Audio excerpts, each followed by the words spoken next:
Obi-Wan Kenobi is remembered as the perfect Jedi Master, a figure of restraint, wisdom, and compassion, the negotiator, the protector, the man who always stayed true to the light. But beneath the legacy lies a far more complicated truth, because in his most crucial battles, Obi-Wan made choices that the Jedi Code would never condone. Choices that forced him to step beyond the boundaries of what it meant to be a Jedi. Today we're exploring the hidden side of Obi-Wan Kenobi's legend, the forbidden lightsaber techniques that he used not once, but twice to defeat his greatest enemies. From the raw furious strike that cut Darth Maul in half, to the cold precision that left Anakin Skywalker a burning husk on Mustafar, there are moments that reveal a Jedi who truly understands that sometimes mercy and brutality walk the same razor's edge. Greetings again, Acolytes, and welcome back to the Archives. Today we will be breaking down the forbidden techniques used by Obi-Wan Kenobi and why. But before we can judge Obi-Wan's actions, we need to understand exactly what he did, and why the Jedi considered these moves to be so dangerous. Among lightsaber combat practitioners, two techniques stand apart as especially severe. Those techniques are the Sai Tak and the Mo Ki. A Sai Tak is the act of bisecting an opponent, cleaving them into separate pieces in a single stroke. It is a killing blow designed to end the fight instantly, leaving no possibility of survival. For the Jedi, who believed in preserving life whenever possible, the Sai Tak was a last resort, a technique that most knights never studied and would never dare use. The Mo Ki is different. It is not a single strike but a sequence of precise cuts designed to sever multiple limbs at once, completely incapacitating the opponent. It's a methodical dismantling, stripping away any ability to continue fighting. The Mo Ki is often considered even more controversial than the Sai Tak because it didn't always kill. Instead, it left the opponent helpless and humiliated. The Jedi believed that how you fought shaped who you became. They taught that if you made a habit of embracing these brutal techniques, that you risked normalizing them, blurring the line between justified defense and cruelty. There are stories of Jedi who have used the Mo Ki and the Sai Tak even once that have found themselves haunted by that memory. The Council emphasized that every duel was an opportunity to practice restraint, and that victory achieved through humiliation could stain the spirit so deeply and could leave behind an act of hatred. By contrast, the Sith saw no such moral distinction. For a Sith, ending an opponent by any means was not only acceptable, it was encouraged. And the difference in philosophy is part of what made these techniques so dangerous. They were tools the Sith embraced without hesitation, and tools the Jedi were always tempted to adopt, but were terrified when fear and anger took a hold of them. Let's begin appropriately with Obi-Wan's first brush with these forbidden techniques. On Naboo, Obi-Wan faced the Sith Lord Darth Maul in a duel that would change the course of galactic history. After watching his master Qui-Gon Jinn be struck down, Obi-Wan was left dangling over the edge of a reactor pit, alone, afraid, and consumed by a surge of rage that he had never known. When Obi-Wan leapt from the pit, he wasn't thinking about the Jedi Code, he wasn't thinking about doctrine, he was thinking about ending the threat and avenging his Jedi Master. In a single fluid motion, he brought his lightsaber across Maul's midsection and cleaved the Sith in half. This was a Sai Tak, the precise killing strike the Jedi were taught to avoid at all cost. It's important to understand just how deliberate Maul was pushing Obi-Wan in this final moment. Maul's entire strategy revolved around provoking anger in the Jedi. He was taunting Qui-Gon Jinn, and he tried to bait Obi-Wan into attacking recklessly, and for a moment, it worked. You can see it in Obi-Wan's expression as he ignites his saber. This was not the serene calm of a Jedi Master. It was the raw, unfiltered fury of a Padawan on the brink. And while the strike itself was perfectly executed, the emotions behind it were anything but controlled. In the novel for The Phantom Menace, as well as interviews with George Lucas, it's confirmed that Obi-Wan's attack was driven at least in part by vengeance. This was a young Jedi acting out of passion, using a technique that bordered on the dark side. But rather than defy or to justify what he had done, Obi-Wan would spend years reflecting on this moment. It shaped his understanding of attachment and loss. It made him a more disciplined Jedi, more cautious, determined to stop anger from dictating his actions in the future. The Jedi believed that taking a life should never be a first solution. Even in battle, they were trained to look for every alternative: disarmament, surrender, negotiation.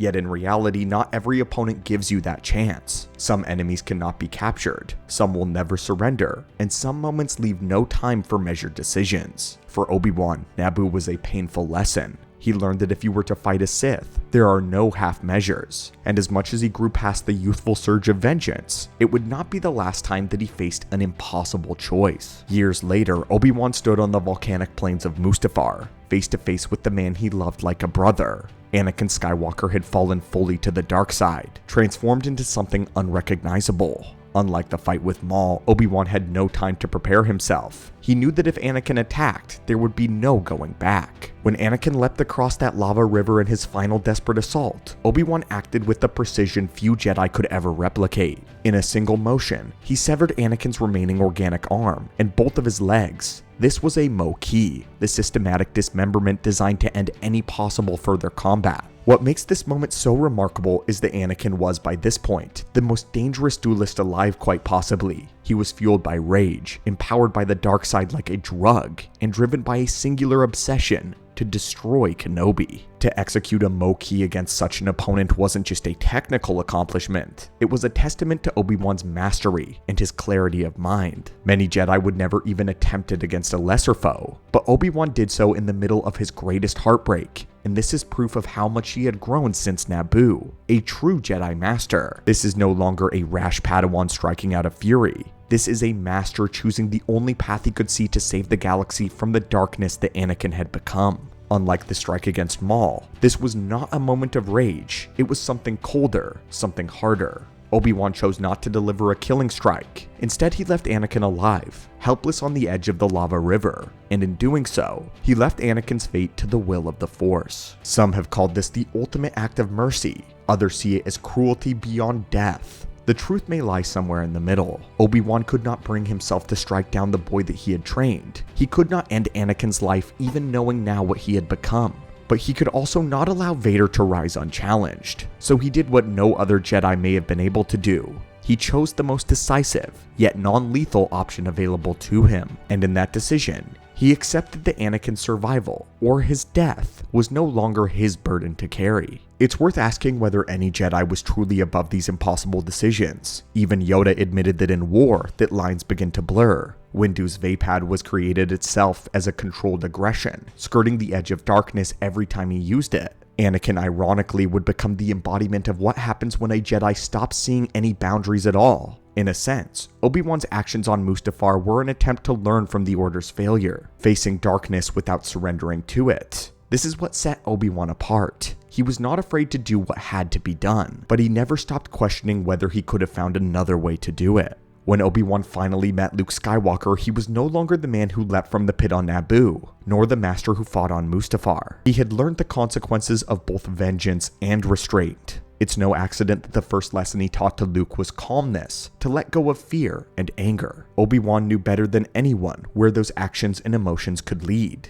These experiences shaped everything that Obi-Wan would become. They made him wise, they made him compassionate, and in the end, he became the kind of teacher who gave a new generation hope without repeating the same mistakes. Regardless of whether they were justified though, Obi-Wan Kenobi undeniably employed forbidden techniques, methods the Jedi Order had long deemed too ruthless or dangerous. This fact alone adds a fascinating new layer to the rigid dogma of the Jedi Order. While Obi-Wan was trusted to wield these techniques in moments of necessity, Anakin was never granted that same latitude. Instead, he was scrutinized constantly, watched like a hawk for even the slightest deviation of the orthodoxy. Perhaps if Anakin had been mentored by the wiser, more measured Jedi Master that Obi-Wan would eventually become, and not the uncertain, newly knighted teacher he was at this time, the course of Anakin's life would have been much different. In later years, Luke Skywalker would adopt a similar philosophy. Ending a duel swiftly could be an act of mercy regardless of any method that's used. This belief was in many ways an echo of Obi-Wan's pragmatism and his willingness to walk the line between the light and the dark. In the end, Obi-Wan proved that even the most disciplined Jedi could be driven to break their own code when the stakes were now high enough. It is crucial to recognize that when Obi-Wan employed both the Mo-Ki and the Psi Talk, he was not confronting petty criminals or misguided dark Jedi. He was facing true Sith Lords, opponents the Jedi Order regarded as the greatest threat to the galaxy. Ironically, when the Jedi are taught compassion and redemption for many who had strayed, their doctrine explicitly states that the Sith are beyond saving.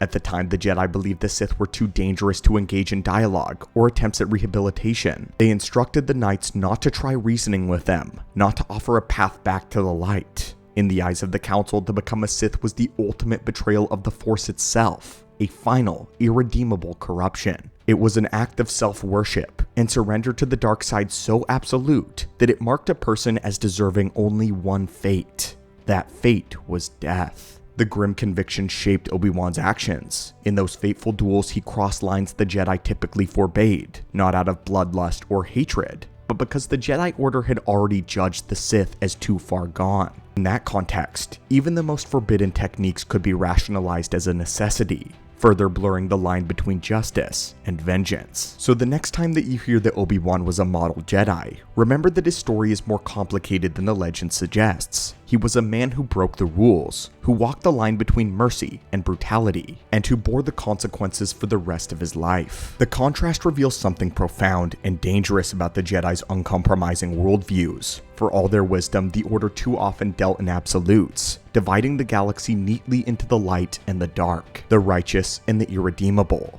But the reality was far more complex. Obi-Wan's willingness to use forbidden techniques didn't spring from arrogance or hatred. It came from the clarity to see that sometimes the right choice lay beyond the rigid doctrines that he was sworn to uphold. By acting decisively in the face of a Sith threat, Obi-Wan demonstrated that morality in war is rarely black and white. His actions are proof that compassion and pragmatism can, and sometimes must, coexist. While the Jedi taught that only strict adherence to their codes could prevent a fall to the dark side, Obi-Wan's example shows that adhering too blindly can be just as dangerous. When the Jedi refused to adapt or question their own dogma, they became brittle. They failed to see the circumstances sometimes demanded flexibility and discernment, not blanket condemnation. Ultimately, this is one of the reasons the Order was doomed. Their unwillingness to evolve, to acknowledge the gray spaces between the light and the dark. This left them vulnerable to the very darkness that they feared. And in the years that would follow, Luke Skywalker would learn from that failure. He embraced the idea that ending conflict swiftly, even through means the old order would have rejected, could be an act of mercy rather than one of aggression. Obi-Wan's story is more than a tale of a Jedi who skirted the edge of darkness. It's a lesson that rigid orthodoxy is not the same as wisdom, and that true understanding sometimes requires courage to challenge even the most sacred of beliefs. But now, do you think Obi-Wan was justified in using these forbidden techniques? Or do you think he sacrificed something essential in himself to end the threat of the Sith? I would love to hear your thoughts in the comments down below, and I hope you enjoyed this deep dive, and be sure to check out our other videos on the hidden philosophies of Traya, or subscribe for more Star Wars lore. As always, it has been a pleasure to see you here at the Archives, and may the Force be with you.